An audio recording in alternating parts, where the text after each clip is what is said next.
Dikenal sebagai kota terbesar ketiga di Indonesia setelah DKI Jakarta dan Surabaya, Medan merupakan kota metropolitan terbesar di Pulau Sumatera. Dikenal sebagai pintu masuk gerbang utama ke Pulau Sumatera, kota Medan memiliki luas wilayah sebesar 265,10 km persegi dan secara administratif terbagi menjadi 21 kecamatan. Menurut data kependudukan Direktorat Jenderal Kependudukan dan Pencatatan Sipil atau Dukcapil Kementerian Dalam Negeri, adapun jumlah penduduk Kota Medan pada akhir 2023 ialah mencapai 15,40 juta jiwa, dan ternyata Kota Medan menempati sebagai kota dengan penduduk paling banyak di Pulau Sumatera, yaitu mencapai 2,54 juta jiwa atau 16,39% dari total penduduk. Dengan besarnya jumlah penduduk tersebut dapat menjadi dasar pembangunan bagi Kota Medan itu sendiri.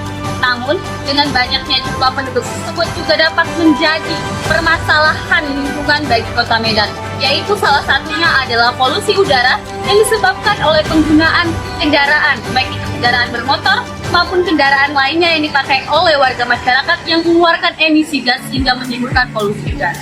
Polusi udara adalah kontaminasi udara oleh zat apapun yang berbahaya bagi manusia dan organisme hidup lainnya.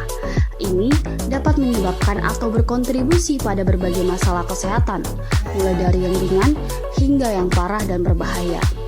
Gas dan partikel berbahaya di udara berasal dari berbagai sumber, termasuk asap knalpot kendaraan. Berbicara tentang polusi udara yang disebabkan oleh penggunaan transportasi, khususnya transportasi darat seperti sepeda motor, mobil, truk, tronton, angkot, dan kendaraan transportasi darat lainnya, berdasarkan contoh transportasi darat yang telah disebutkan tadi, di sini kami akan memberikan gambaran data terhadap transportasi darat yang paling sering digunakan oleh masyarakat, yaitu kendaraan roda 2 atau sepeda motor. Menurut Unit Pelaksanaan Teknis atau UPT dan jenis kendaraan, pada tahun 2018 hingga tahun 2020, adapun jumlah kendaraan bermotor di Medan pada tahun 2018 ialah mencapai 151.272 unit. Pada tahun 2019 mencapai angka 177.495 unit.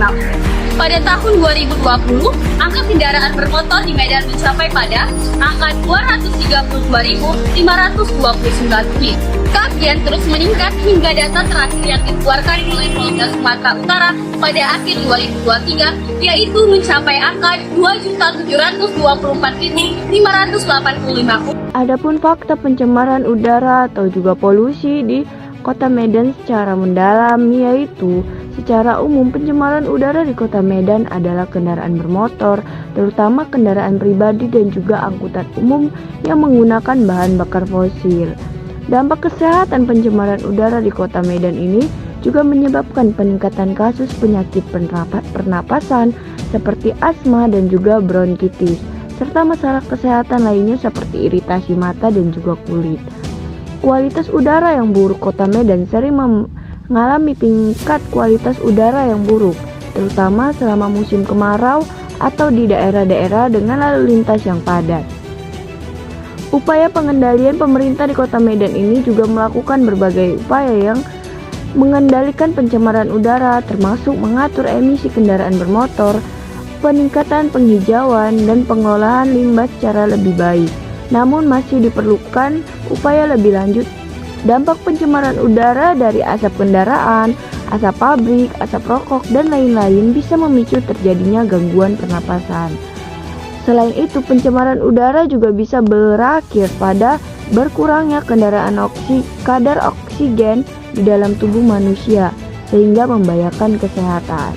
Peran masyarakat juga penting menjaga kualitas udara dan juga mengurangi emisi pribadi juga sangat penting.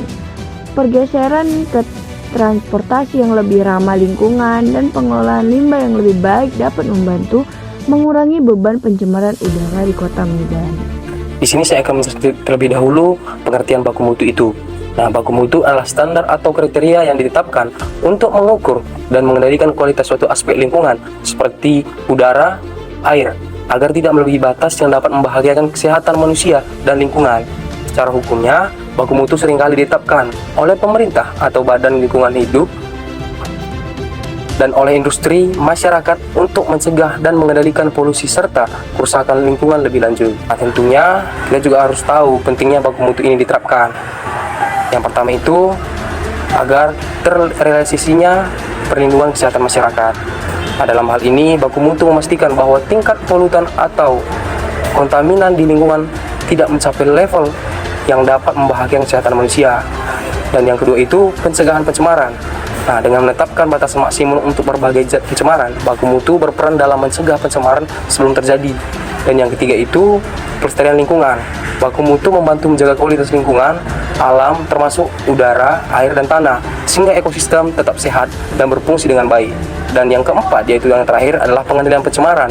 Baku mutu menetapkan batas maksimum yang diperolehkan untuk berbagai polutan di udara, air, tanah.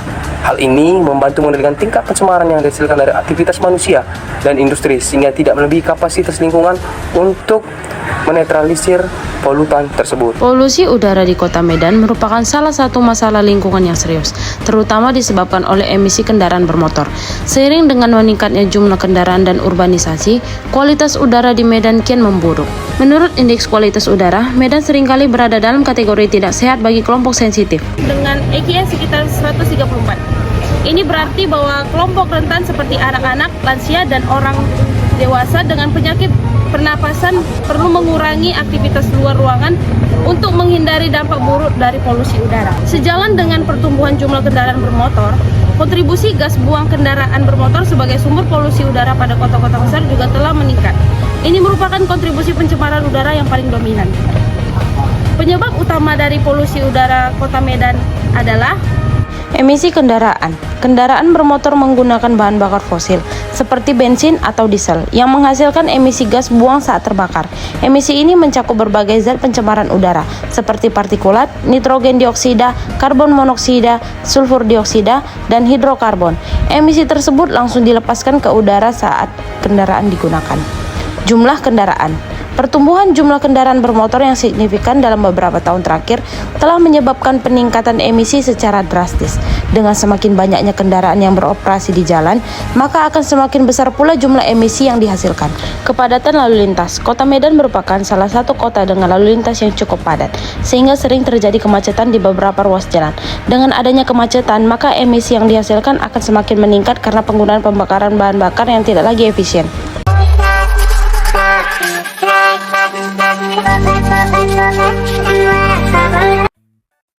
Salah satu bentuk lingkungan yang bersih, baik, dan sehat adalah terbebas dari polusi udara.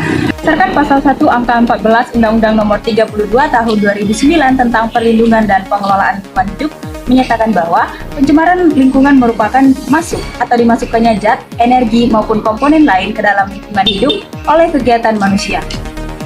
Perlindungan dan pengelolaan mutu udara diatur di dalam Peraturan Pemerintah Nomor 22 Tahun 2021 tentang penyelenggaraan dan pengelolaan lingkungan hidup. Pada bab 1 pasal 1 angka 42 sampai 53 diatur ketentuan umum tentang mutu udara, perlindungan dan pengelolaan mutu udara, rencana perlindungan dan pengelolaan mutu udara atau yang disingkat dengan RPPMU, pencemaran udara dan sumber pencemaran udara. Pada ayat ke-43 dijelaskan bahwa mutu udara adalah ukuran kondisi udara pada waktu dan tempat tertentu yang diukur atau diuji berdasarkan parameter tertentu dan metode tertentu berdasarkan ketentuan peraturan perundang-undangan. Perlindungan dan pengelolaan mutu udara merupakan suatu upaya sistematis dan terpadu yang dilakukan untuk menjaga mutu udara. Pada ayat ke-51 dikatakan bahwa emisi adalah pencemar udara yang dihasilkan dari kegiatan manusia yang masuk atau dimasukkannya ke dalam udara, mempunyai atau tidak mempunyai potensi pencemaran udara.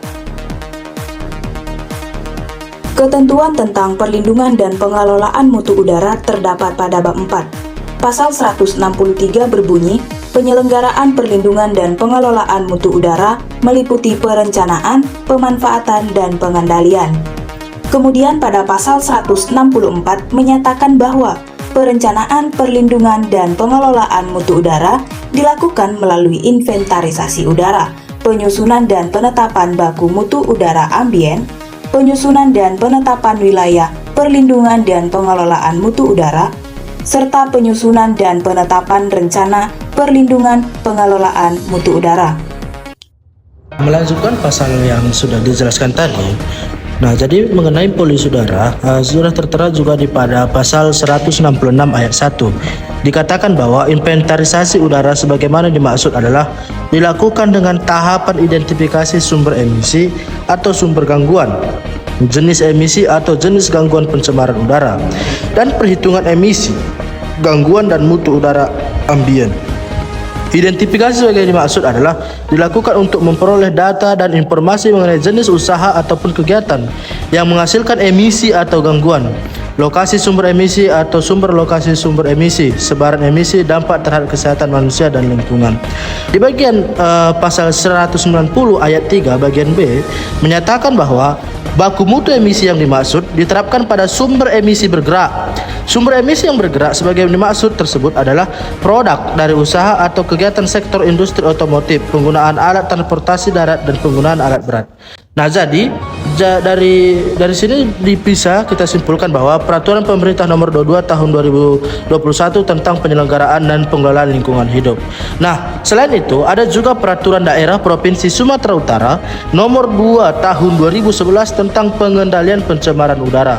Nah, seperti yang kita ketahui dalam penjelasan umum, salah satu sumber pencemaran udara ambien adalah gas buang yang berasal dari kendaraan bermotor yang sangat memberikan pengaruh terhadap kualitas udara ambien.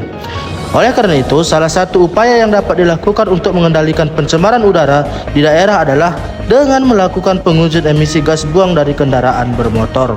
Sesuai dengan peraturan pemerintah Sumut mengenai pengendalian pencemaran udara yang seyogianya memiliki tujuan sesuai di pasal 2 ayat 2. Pengendalian pencemaran udara bertujuan untuk yang pertama, melindungi daerah dari pencemaran udara, yang kedua, menjamin keselamatan, kesehatan dan kehidupan manusia, ketiga, menjamin keberlangsungan hidup makhluk hidup dan kelestarian ekosistem, 4, menjaga kelestarian fungsi lingkungan hidup, 5. Menjamin terpenuhinya keadilan generasi masa kini dan generasi masa depan. 6. Mencapai keserasian, keselarasan dan keseimbangan makhluk hidup.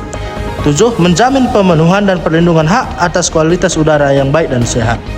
Nah, di pasal 6 mengenai baku mutu emisi sumber tidak bergerak dan ambang batas emisi gas buang kendaraan bermotor dijelaskan pada ayat 1, baku mutu emisi sumber tidak bergerak dan ambang batas emisi gas buang kendaraan bermotor yang berlaku di daerah ditetapkan oleh gubernur dengan ketentuan sama dengan atau lebih ketat dari baku mutu emisi sumber tidak bergerak dan baku mutu emisi gas yang kendaraan bermotor nasional. Nah, di pasal 2, baku mutu emisi tidak bergerak dan ambang batas emisi gas buang kendaraan bermotor sebagaimana dimaksud pada pasal 1 dapat ditinjau kembali setelah 5 tahun. Nah, seyogianya di pasal 19 juga bagian sumber bergerak, penanggulangan pencemaran udara dari sumber bergerak meliputi pengawasan terhadap penataan ambang batas emisi buang, pemeriksaan emisi gas buang untuk kendaraan bermotor tipe baru dan kendaraan bermotor tipe lama, pemantauan mutu udara ambien di sekitar jalan, pemeriksaan emisi gas buang kendaraan bermotor di jalan dan pengendalian bahan bakar ramah lingkungan. Di pasal kedua, pemerintah daerah kabupaten kota wajib melakukan pembatasan operasional kendaraan bermotor yang tidak memenuhi persyaratan ambang batas emisi gas buang di kawasan tertentu. Nah, sama halnya di bagian pasal 19 juga dijelaskan mengenai kendaraan bermotor wajib memenuhi baku mutu gas buang kendaraan bermotor, persyaratan pemenuhan ambang batas gas buang dan tingkat kebisingan kendaraan bermotor. Di sini juga menjelaskan mengenai di pasal 19 juga dijelaskan mengenai tingkat kebisingan dari kendaraan bermotor. Di pasal 22 juga mengenai sumber gangguan. Nah, di sini juga dijelaskan mengenai di pasal 1 kendaraan bermotor yang mengeluarkan kebisingan wajib memenuhi baku mutu kebisingan. Yang kedua, kendaraan bermotor sebagai dimaksud pada ayat 1 adalah kendaraan bermotor jenis sepeda motor dan mobil penumpang tidak umum kecuali kendaraan bermotor yang telah melaksanakan uji berkala sesuai dengan ketentuan peraturan perundang-undangan serta wajib menjalani uji kebisingan 1 kali dalam setahun. Dari pemaparan video yang sudah ditayangkan tadi, kami dari kelompok 3 menyampaikan beberapa solusi terkait dengan permasalahan polusi udara ini. Yang dimana poin pertama yaitu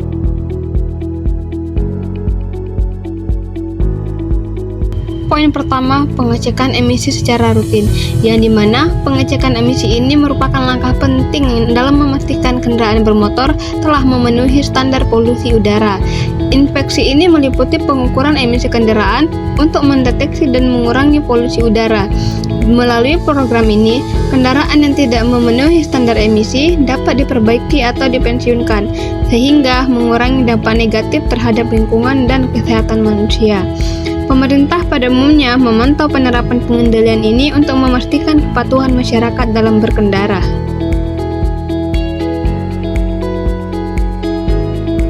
Solusi yang kedua yaitu peralihan ke transportasi umum dan kendaraan listrik. Untuk mengurangi polusi udara yang disebabkan oleh kebisingan kendaraan, peningkatan jumlah penggunaan kendaraan, dan penggunaan knalpot racing, diperlukan strategi yang terpadu. Solusinya dapat dimulai dengan membuat transportasi umum lebih nyaman, murah, dan efisien, sehingga orang lebih suka menggunakan daripada menggunakan mobil pribadi. Selain itu, untuk memastikan bahwa kendaraan lama masih layak jalan atau tidak mencemari udara, pemerintah harus menerapkan kebijakan emisi yang ketat untuk kendaraan baru dan menjalankan program inspeksi teratur. Selain itu, program pemerintah dapat membantu mengurangi polusi udara secara signifikan dengan mendorong penggunaan kendaraan listrik dan hibrida melalui insentif pajak, subsidi, dan pembangunan infrastruktur pengisian daya.